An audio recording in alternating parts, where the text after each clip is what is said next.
Okay, real talk. The word budget sounds about as exciting as a dentist appointment. It sounds like spreadsheets, sacrifice, and never ordering Uber Eats again. It sounds like your parents nagging you. It sounds like restriction, like you have to plan every single rupee, dollar, or pound before you're allowed to enjoy your own money. And honestly, that's why most people never start.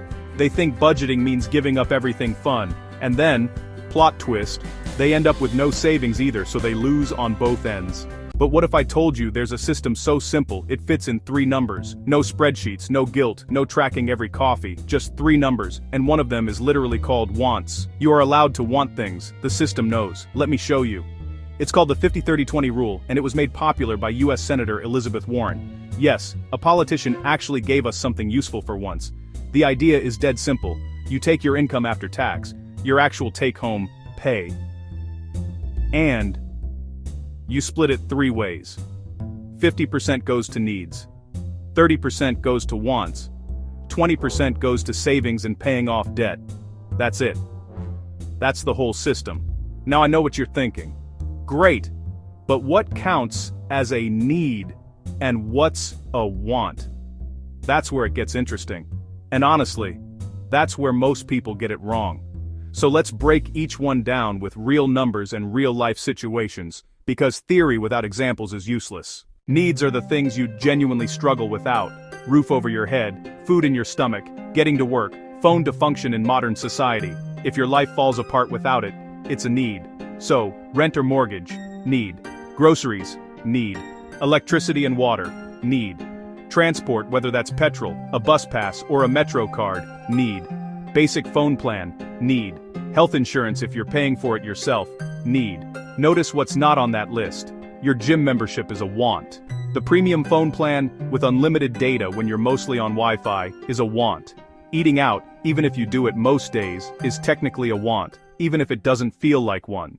And here's where it gets real for a lot of people. If your rent alone is eating 45% of your income, the system is already under pressure. That's not a budgeting failure. That's a cost of living problem, and it's very real, especially in big cities. We're going to address that in a second. But for now, 50% needs survival level essentials. This is the category that makes this budget actually livable. 30% for the things that make life enjoyable, not just survivable. Netflix, Spotify, that random streaming service you forgot you subscribed to, all wants. Going out with friends on a Friday, want. That Uber Eats order at 11 p.m. because cooking felt impossible, want. New clothes, gym membership, holidays, concert tickets, gaming, the slightly too expensive coffee that makes your morning bearable, all wants. And here's the thing, this isn't the feel guilty category, this is the category that keeps you sane. Budgets that cut out every single want don't work. You end up miserable, you cave after 3 weeks, and you order everything you've been denying yourself in one chaotic weekend.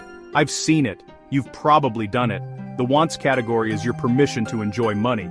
You just can't let it eat your whole income. There's a cap, and the cap is 30%. Now, be honest with yourself here. That gym membership you've been paying for since January but haven't used since February, that's still a want, and it's a want doing absolutely nothing for you. This system isn't about judgment. It's about awareness. 20%. This is the one that makes your future self stop panicking. This covers 3 things: building an emergency fund, saving for actual goals like travel, or a car, or a flat deposit, and paying down any debt you have beyond just minimums. Think of the emergency fund as your personal insurance policy. No fund means one unexpected expense, a medical bill, a broken laptop, your car dying, and suddenly you're borrowing money or putting it on a credit card.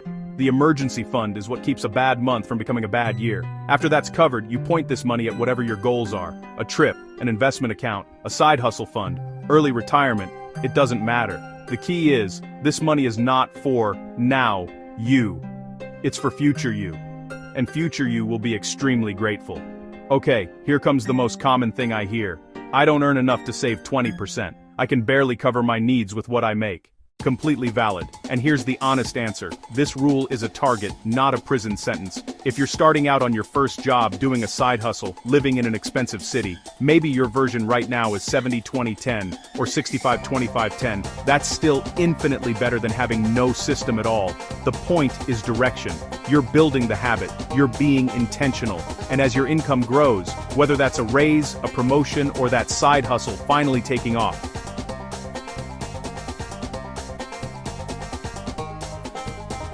You gradually shift the percentages toward the target. Even saving 5% is 5% more than zero. Don't let perfect be the enemy of starting. Here's the part most people don't know, and it genuinely changes how you think about this rule. The 50-30-20 split is not about perfection every single month, it's about average over time. Some months your needs spike, maybe you move apartments, or your car needs repairs, or there's a family situation. Some months you spend more on wants, a holiday, a birthday, a festival. The system doesn't expect you to hit the numbers every single month. It expects you to look at your spending over 3 months and ask, is the pattern roughly right? That reframe takes a huge amount of pressure off. You're not failing if one month looks messy, you're only failing if you never look at all. So here's what I want you to do after this video. Pull up your bank account, just look at last month, roughly what percentage went to rent and bills, what percentage went to fun stuff, and how much, honestly, was left over. You don't need a spreadsheet, you just need a general sense. And if the numbers feel off, now you know what to aim for. 50 for needs, 30 for wants, 20 for your future. 3 numbers. 1 rule, that's it. If this helped even a little, subscribe. We post simple money tips every week. No jargon, no lectures, just practical stuff you can actually use.